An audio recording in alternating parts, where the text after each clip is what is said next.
হায় হায়, বড় ধরনের ক্ষতি হয়ে গেল ব্রাজিলের। লামিন চেরকি ওলিসের মতোই বিশ্বকাপ মাতাবেন বলে ধারণা করা ব্রাজিলিয়ান তারকা এস্তেবাও উলিয়ান পড়লেন গুরুতর ইনজুরিতে। সম্ভবত বিশ্বকাপ খেলার স্বপ্ন শেষ এস্তেভাওয়ের। দর্শক, গেল 18 এপ্রিল ম্যানচেস্টার ইউনাইটেডের বিপক্ষের ম্যাচে তিনি গ্রেড 4 হ্যামস্ট্রিং স্ট্রেইন ইনজুরির খপ্পরে পড়েন। দর্শক, ব্রাজিলের সবচেয়ে গুরুত্বপূর্ণ খেলোয়াড় হিসেবেই বিশ্বকাপে যাওয়ার কথা ছিল এস্তেবাও উলিয়ানের, কিন্তু ভাগ্যের নির্মম পরিহাসের শিকার তিনি। তাই তো এবার কার্লো আনচেলত্তিকে করতে হচ্ছে নতুন চিন্তা।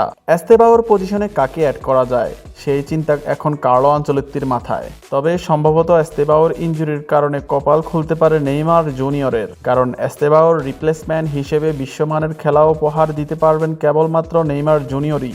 এখন দেখার পালা কার্লো আনচেলত্তি কি সিদ্ধান্ত নেন। অবশ্যই ব্রাজিল ভক্তরা চাইবে নেইমার জুনিয়রকে। তো প্রিয় দর্শক, এস্তেবাও উলিয়ানের রিপ্লেসমেন্ট হিসেবে আপনি কাকে চান, নেইমার জুনিয়র নাকি অন্য কেউ? অবশ্যই সেটা কমেন্ট করে জানাবেন। আর যারা যারা এখনো আমাদের ইউটিউব চ্যানেলটিকে সাবস্ক্রাইব করেননি, দ্রুতই সাবস্ক্রাইব করে দিন।